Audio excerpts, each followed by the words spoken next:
3,515 कोटी रुपये सरकारी तिजोरीतून बेकायदेशीरपणे मतं विकत घेण्यासाठी वापरले, हा तर या शतकातला सगळ्यात मोठा अपहार आहे ना. मग हे पैसे वसूल कसे करणार तुम्ही?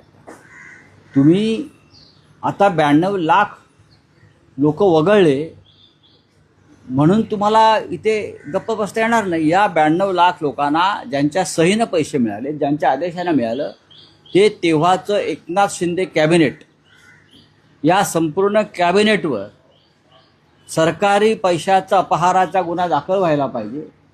आणि संपूर्ण कॅबिनेट, तेव्हाचे मुख्य सचिव, अर्थसचिव, महिला व बालकल्याण सचिव ह्यांची व्यक्तिगत संपत्ती जप्त करून ही वसुली पैशांची व्हायला हवी, असं आमचं मत आहे. हा पैसा पचवू देता कामा नये. याला परदेशी भाषेमध्ये गुन्हा स्टेट कॅप्चरचा आहे. राज्य विकत घेणं गैरमार्गानं हा स्टेट कॅप्चरचा गुन्हा आहे. अशा प्रकारचे गुन्हे रशियात झालेले आहेत, अशा प्रकारचे गुन्हे साऊथ आफ्रिकेला झालेले आहेत, आणि अशा प्रकारचा गुन्हा इदी अमीन युगांडा, ती स्टेट कॅप्चरचे गुन्हे आहेत. राज्य बेकायदेशीर मार्गाने विकत घ्यायचे.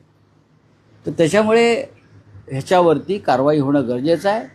आम्ही स्वतः माझ्याकडून आम्ही सरकारला एक कायदेशीर नोटीस पाठवतो आहोत सध्या, आणि वेळ पडली तर आम्ही हायकोर्टात जाऊ सध्या आणि पुढेही जाऊ. पण लवकरच आमच्याकडून एक नोटीस पाठवावी लागते ना, खुलासा सरकारकडून घ्यावा लागेल.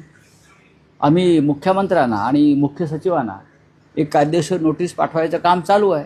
कारण हा गुन्हा फार रेअर, अनन्यसाधारण, कायदेशीर भाषेत रेअर असा हा गुन्हा आहे.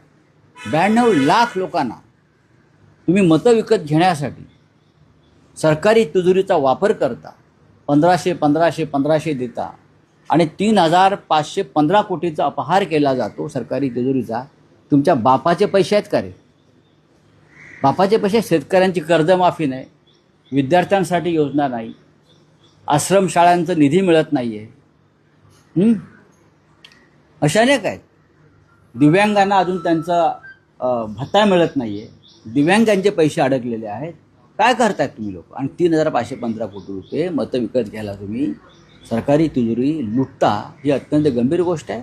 कोणीही गप्प बसलं तरी मी गप्प बसणार